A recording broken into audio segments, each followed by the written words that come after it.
તો આપણે આ બધા ફિરકાઓને પેક કરી દીધા છે અને જો તમે પણ આવી રીતે જ પેકિંગ કરીને મૂકતા હોય ફિરકાને, હું ગેરંટી મારું છું કે તમારી દોરી સહેજે ખરાબ નહીં થાય અને જ્યાં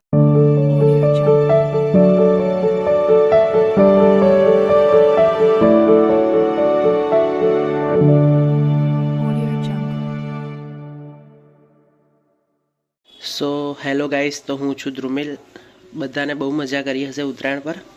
તો આજે આપણે વાત કરીશું કે આપણે જે દોરા યુઝ કર્યા તો એને સાચવીને કેવી રીતે મૂકવા.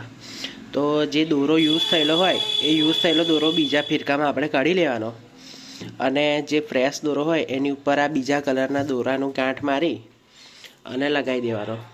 એટલે શું કે જે આપણે પેક કરીને મૂકીએ તો જે છેડો હોય એ ખોવાઈ ના જાય. તો એ કર્યા પછી આપણે ફિરકાઓને આવી રીતે પેપર લગાવી દેવાનું, જે ન્યૂઝપેપર હોય એ વીંટી દેવાનું બરાબર. એટલે આપણે ભેજ લાગે નહીં, તો ભેજ લાગ્યો હોય તો એ બધું સુકાઈ જાય અને ભેજ લાગે નહીં આપણે ઉપર માળિયા પર મૂકીએ તો. આવી રીતે ફિરકાઓને પેક કરી દેવાના અને જે પણ આપણે યુઝ કરેલો દોરો હોય કોઈ બી ફિરકાનો તો એ કોઈ ખાલી ફિરકામાં વીંટી દેવાના દોરા, એ રાખવાના નહીં. જો એ ઢીલા વીંટેલો હશે તો તમારો દોરો ગૂંચવાઈ જશે.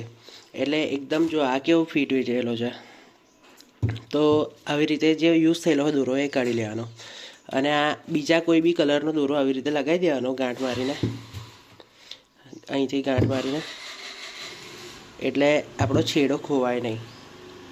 તો આ ફિરકા ઉપર આપણે ન્યૂઝપેપર વીંટી દીધું છે તો એને દોરી વીંટી દઈશું ઉપર ફિટ કરીને એકદમ.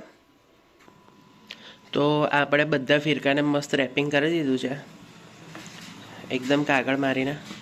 હવે એની ઉપર એના જે પોસ્ટરો હતા, આ જે કાગળ, આ બધા એની ઉપર મારી દઈશું ફિરકાની ઉપર.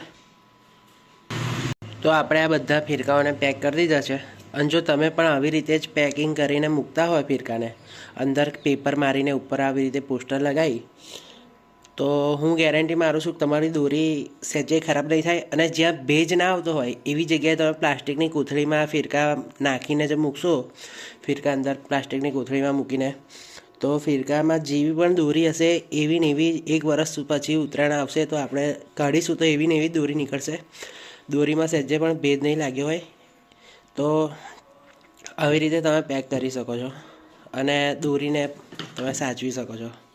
મારે તો આ બધા બોક્સ છે એટલે હું આની અંદર આ રેપિંગ કરીને મૂકતો હોઉં છું તો મારી દોરી એકદમ સચવાય છે. તો તમે પણ આવી રીતે દોરીઓને પેક કરીને મૂકી શકો છો.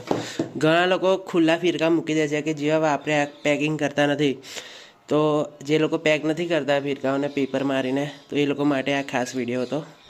તો આપણા બધા ફિરકા બોક્સ પેકિંગ થઈ ગયા છે. આ 2 ફિરકા પ્લાસ્ટિકની બેગમાં જશે કોથળીમાં. આના તો મજૂર બોક્સ હતા એટલે આ બોક્સમાં પેક થઈ ગયા છે. હવે મળીએ આવતી સાલ અને અનબોક્સિંગ કરીશું અને બીજા નવા ફિરકા એડ કરીશું આપણે કલેક્શનમાં. તો ચલીએ મળતે હૈ.